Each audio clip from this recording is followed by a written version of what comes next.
Bonjour, devant les grands médias français enfin attentifs, l'histoire bascule en Tunisie.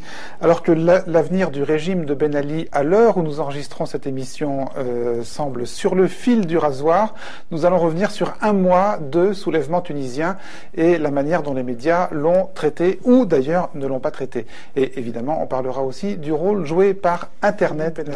Vous êtes président du mouvement Birsa, qui est un mouvement de jeunes Tunisiens opposant. Moi, je ne dis pas que Ben Ali doit partir, parce que en tant que citoyen et jeune Tunisien, je crois que les cartes doivent être mises dans les mains du peuple tunisien.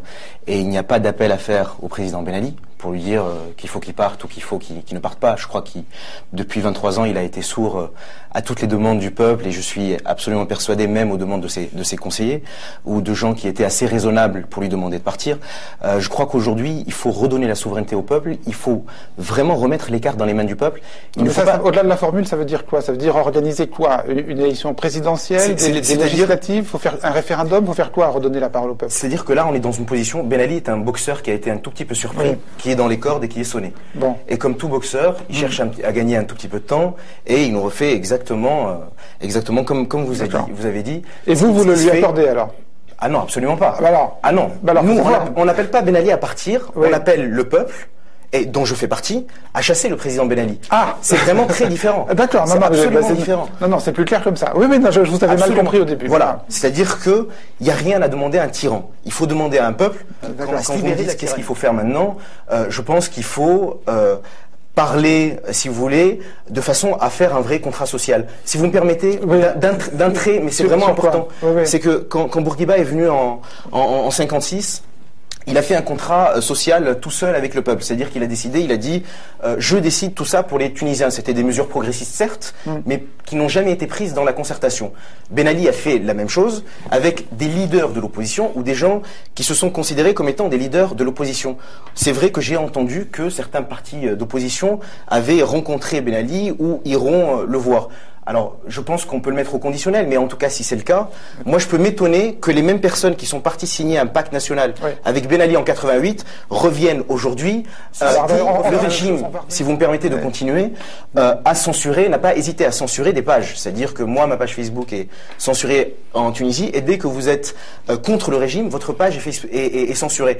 Là où il est très, très, très difficile de contrer Facebook. Et c'est pour ça que Facebook a été une révolution en Tunisie. C'est que ma page peut être censuré en Tunisie. Si j'ai un ami expatrié qui peut avoir accès à mon profil et qui voit une vidéo qui est intéressante, il peut la partager, il peut la mettre sur son profil à lui qui n'est pas censuré. Et du coup, des gens de Tunis peuvent voir la vidéo et la partager eux-mêmes. C'est-à-dire, excusez-moi, ce qui était censuré, c'était la consultation de certains comptes Facebook bien choisis en Tunisie, mais en revanche, le compte lui-même n'était pas censuré et vous pouviez continuer à alimenter votre... Le compte est censuré et non piraté, c'est-à-dire qu'il est, comme vous dites, non consultable à partir de la Tunisie. Mais vous pouviez y mettre tout ce que vous vouliez. Absolument. À destination parce que, vous savez, on a eu tendance, nous, Tunisiens, je vais vous donner le point de vue tunisien, à beaucoup attendre de la presse française. C'est-à-dire que quand on parle entre amis en Tunisie, alors est-ce que Le Monde a fait quelque chose sur ce qui se passe en Tunisie? Est-ce que Libé a fait quelque chose? Est-ce qu'on en a parlé à la télé?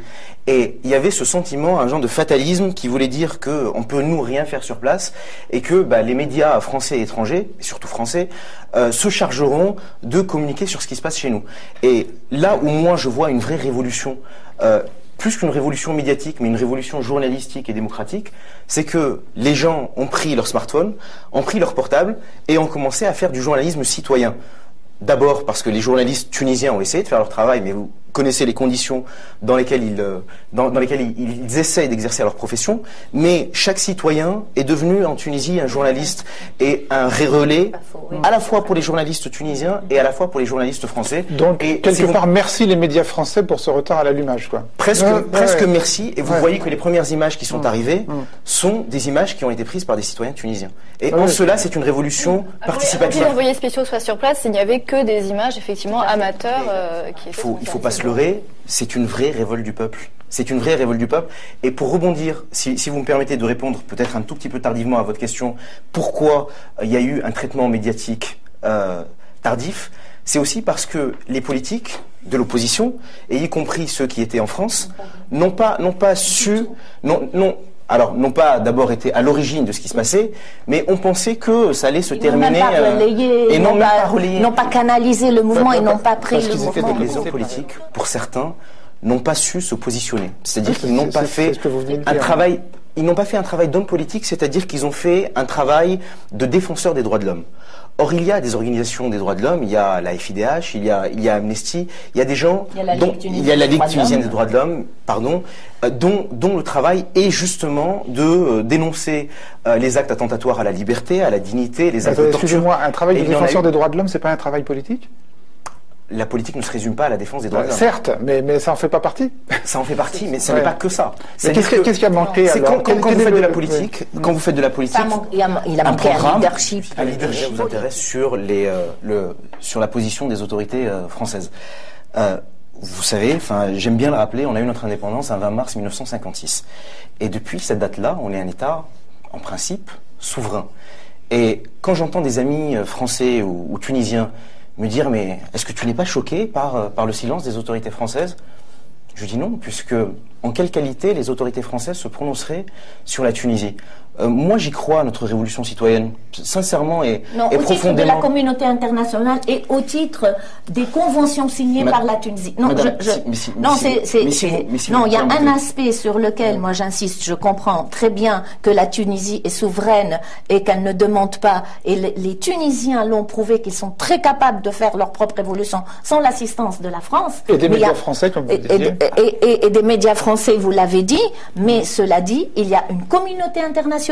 Il y a des conventions que nous avons signées. Il faut le respect de ces conventions. Alors, est-ce qu'on peut laisser le jeune homme finir ? Oui, très bien. Si vous me permettez, moi je suis d'accord. Je suis d'accord avec vous.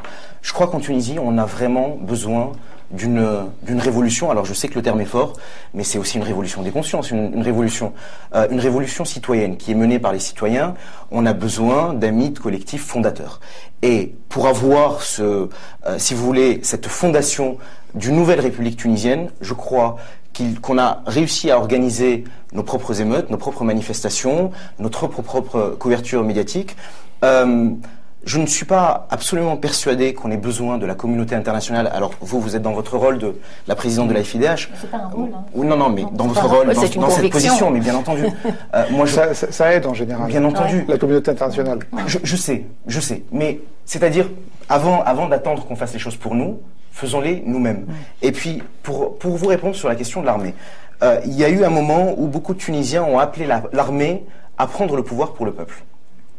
Et si vous voulez, moi je suis totalement opposé à cette idée, parce qu'on a toujours attendu en Tunisie un homme providentiel, un nouveau prophète. Il faut bien entendu que l'armée se range du côté du peuple, comme les forces de l'ordre. Mais ce n'est pas l'armée qui doit prendre le pouvoir, c'est le peuple. Alors, avec l'armée peut-être à la droite et les forces de police à gauche, parce que l'armée est aussi composée de citoyens. Mais vraiment, si vous voulez, je crois profondément qu'on doit compter sur personne.